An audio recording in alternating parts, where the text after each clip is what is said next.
product, best warranty, best price the first time. I will personally guarantee that our team will take care of you and your needs. You're watching Monday Night Football on ABC with Rob Crescent. Well, yesterday we had a very big cool down, and we still felt those cooler temperatures today. But the warm-up is right around the corner. In fact, it will be a very warm Halloween. I'll have a look at those temperatures coming up. Right now on News Channel 6 at 11, money for schools. Voters in Aiken weigh in on a sales tax. Similar story on the Georgia side of the Savannah River as voters decide whether they want to keep a penny tax for education. And big numbers at the polls. A look at early voting, how that's going so far, as News Channel 6 at 11 starts now. Live from Television Park, this is WJBF News Channel 6 at 11.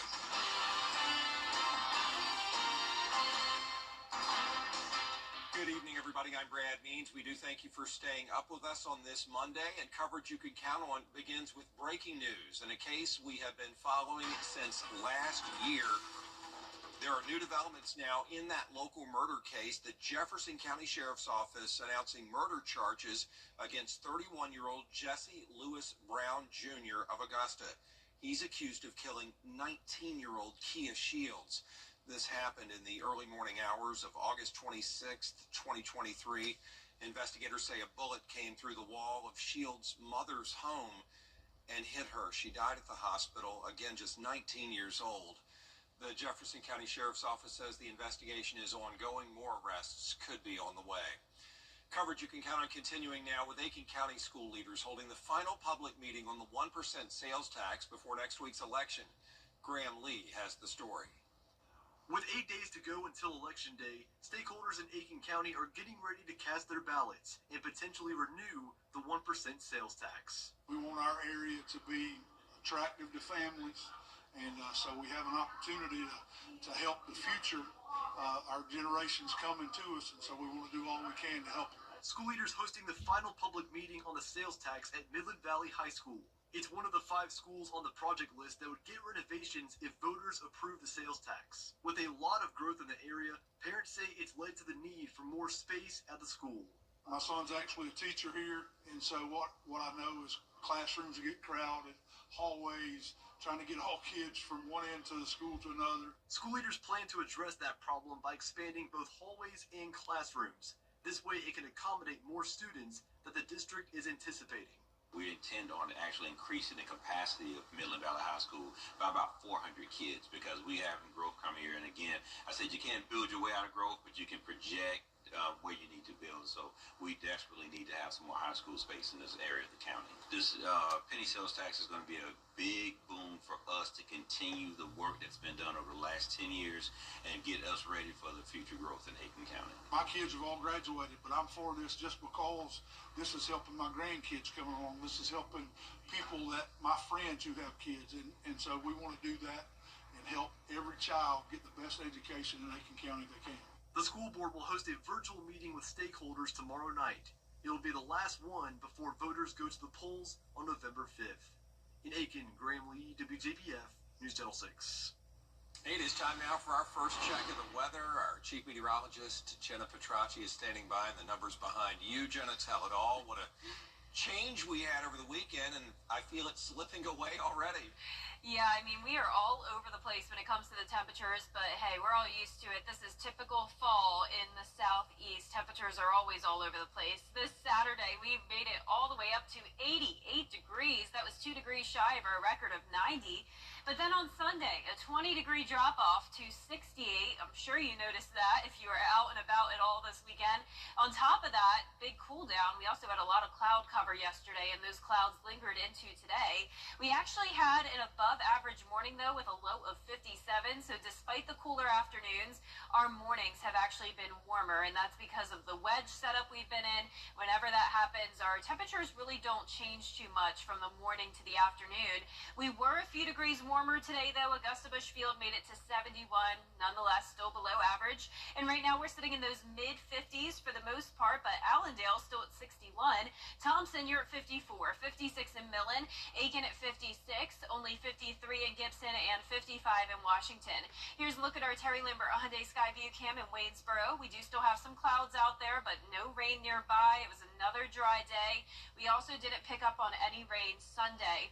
Notice off the coast, though, we do have scattered showers. Those will continue to track inland, and by tomorrow afternoon, it's possible we could see a little bit of rain, but overall, it's not looking too promising. But what we will have tomorrow is some patchy fog when you're headed out the door. Temperatures down to around 52 at the 7 o'clock hour. So the warming trend begins tomorrow. We'll see 76 in the afternoon, and then up to the 80s again on Wednesday. And check out your Halloween forecast on Thursday, high of 83. How long will these 80-degree temperatures last, though? I'll have a look at your full 10-day forecast coming up. But back to you, Brad. All right, Jenna, thanks. And we do want to make sure that you have all of the information that you need for early voting and Election Day. Bria Smith now with info for people facing language barriers or disabilities before they hit the polls.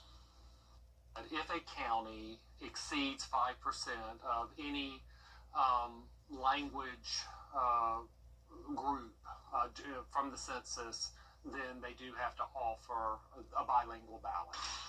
Some counties do offer a translated ballot for their multi-language voting age, but that is dependent on a few factors like meeting the 5% population percentage or above. For Richmond County, we're about 3% of the total population as far as Hispanic-speaking population, so we do not have a Spanish ballot, and so that's where the difference runs. So it is based on the county, and it is based on the census numbers. And with just 1 week until Election Day, city leaders want you to have everything you need come time to vote, and that includes assistance during voting for any kind of barrier. A person can have an assistant go with them into the booth.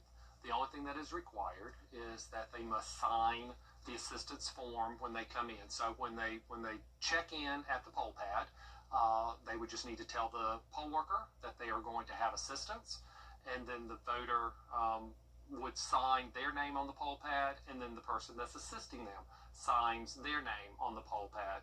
But if you cannot see the ballot at all, there are options for you too. Official ballot, Richmond County, Georgia. General and special election, November 5th, 2024. I understand that we do have an audio ballot, so they can have the ballot read to them. They wear a set of headphones. They have a keypad that they will enter their choices from the keypad, so they can vote unassisted if they choose. All right, so we heard about Aiken County. Now to Columbia County, where voters will also decide whether they want to extend the education sales tax. The 1-cent fee has been in place for more than 25 years, and if voters want to keep it, it'll last until 2032. It pays for renovations, new classrooms, and technology and security upgrades.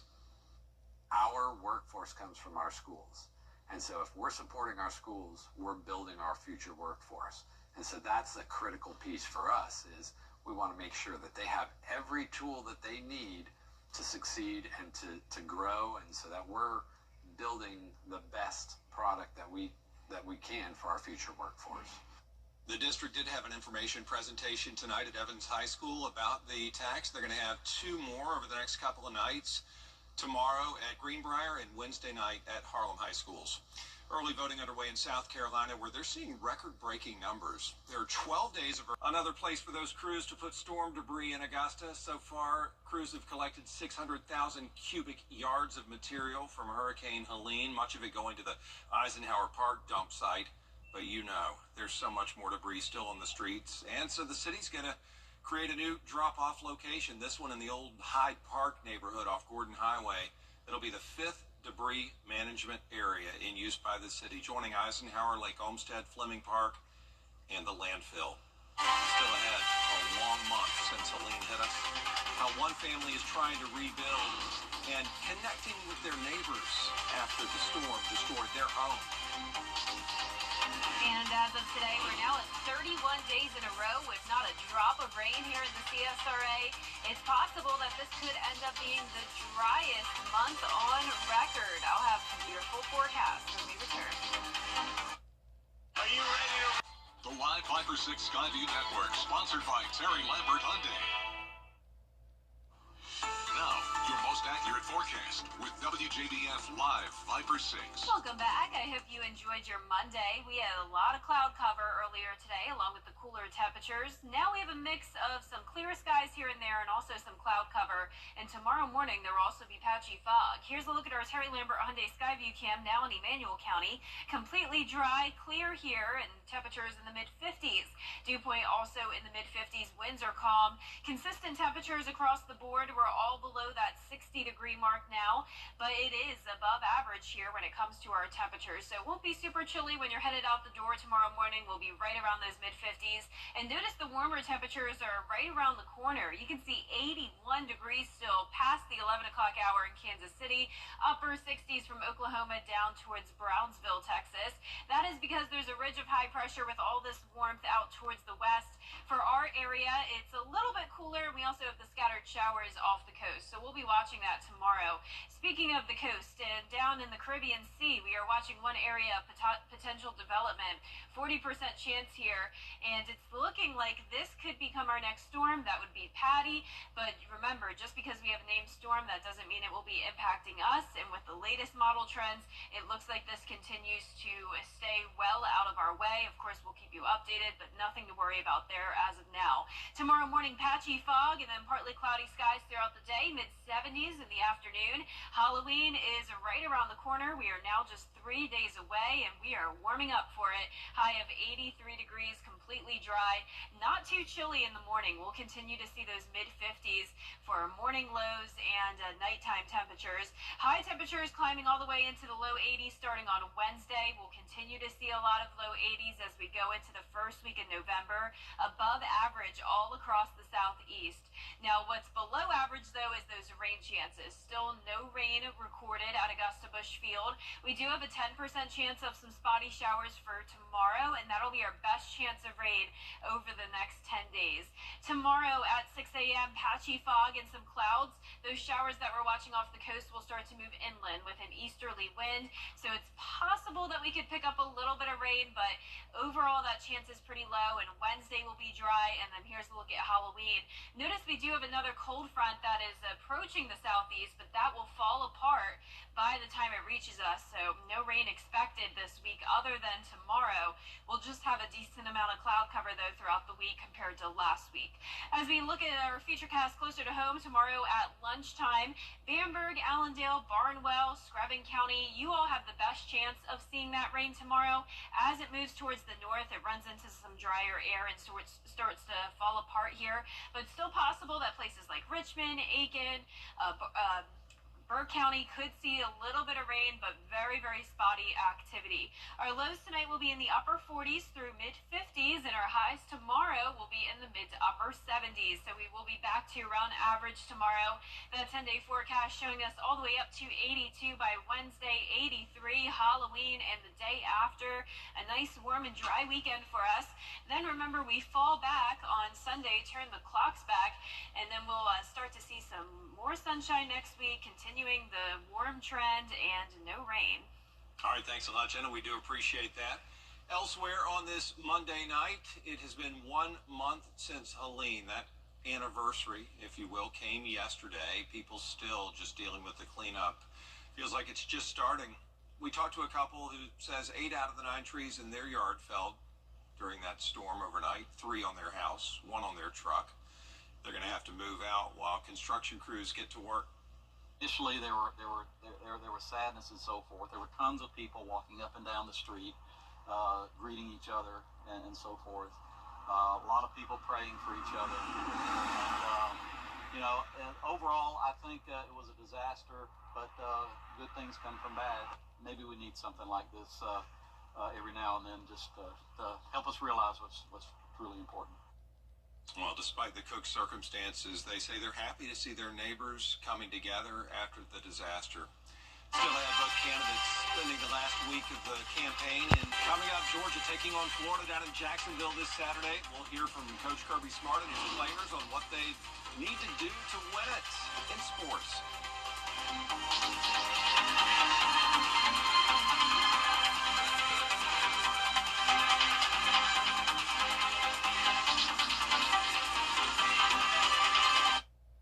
The 10-day forecast on News Channel 6. Brought to you by Murphy Family Insurance. Protect your family the way I protect mine with MurphyFamilyInsurance.com.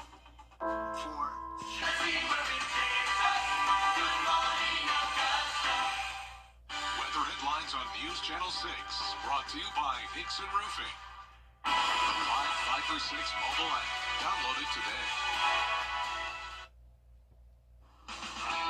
Now, WJBF sports coverage you can count on. After a week off, the Georgia Bulldogs are gearing up for a crucial SEC matchup against the Florida Gators. The game returns to Jacksonville, where the series has been played annually since 1933. The Georgia-Florida rivalry dates back to 1904, with the Bulldogs leading the overall series 56-44. UGA is seeking its fourth consecutive win over the Gators. I would say it's personal. Just that borderline rivalry. You already know it's going to be a physical game, so obviously it feels like a good win when we come out of there, and our fans are right there cheering for us, and we see the other side clearing out. Despite Florida's 3 losses on the season, Coach Kirby Smart isn't taking the Gators lightly. Playing their best football, and obviously a talented group, really a lot of great size across the front on the offensive and defensive lines. I think Billy knows that's where the key is in the SEC in terms of length and size. SEC conference play hasn't let up this year. With increasingly close games and a smaller margin of separation, the Bulldogs focused on the fundamentals during the bye week. Look at ourselves, and we got a lot of work for our younger players. I think we did a lot of targeted drill work, targeted things that we needed to work on specifically, offensively and defensively, situational football. The Bulldogs offense will rely on Trevor Etienne, who led the backfield last week with 3 touchdowns against Texas. Talented, he's intelligent. He's a level-headed kid. He's a good leader. He's a great kid. So I think those qualities help anybody play, but he's older than a freshman. He came into a system that's not that far off from the one he was in terms of offense. The Bulldogs kick off against Florida at 3:30 p.m. right here on News Channel 6. And moving on to women's hoops, South Carolina played their final exhibition game of the season against Clayton State. The Gamecocks are now a perfect 17-0 in exhibition games dating back to 2009-2010. They had a dominating 126-42 win, and up next they'll be in Vegas to open up the 2024-25 season on November 4th against Michigan. And today marks the 31st sports equinox in history and the only one this year. That means Monday Night Football, World Series, 2 MLS playoff games, 8 NHL games, and 11 NBA games. And speaking of the NBA, the Hawks squared off against the Washington Wizards. Second quarter, Hawks up by 7. It's Zach Ricochet with the corner 3. Then with about 20 seconds to go until halftime, it's Clint Capella with the steal, and he takes it coast to coast with the slam dunk as well. The Hawks take the 61-54 halftime lead. The Wizards, though, storm back to take the lead at the end of the third quarter, and the Wizards get the 121-119 win. And we can officially announce that Game Night Live is headed to Saluda for the first time this Friday night for a battle of unbeatens. It is top-ranked Batesburg-Leesville, who comes in at 8-0. Second-ranked Saluda, 7-0. The winner controls its own destiny for a Region 2 AA championship kickoff set for 7:30 this Friday night on MeTV. That'll do it for sports. We'll be back. Save you money on your energy bills and make you more comfortable. Locally owned and operated since 1985. Mark Kent's Tire Pros. Love the drive. Super Saver coupons online, anywhere, anytime. Just show your phone. As our community begins to pick up the pieces after Hurricane Helene, we want to remind you that Augusta Flooring is here to help with any of your flooring repairs or replacements. We know this is a challenging time, and we're committed to making the process as smooth as possible, whether it's guidance on selecting the right material or a quick consultation. Augusta Flooring, serving the CSRA for over 30 years, just off Washington Road on Bobby Jones Expressway, proudly veteran-owned and operated. Call or visit today. We're in this together, and we're here to help. TV's #1 entertainment talk show has everyone talking. Entertaining, hilarious, and so fun to watch. Funniest couples in Lucy and Ricky. Weekday mornings at 9 on News Channel 6.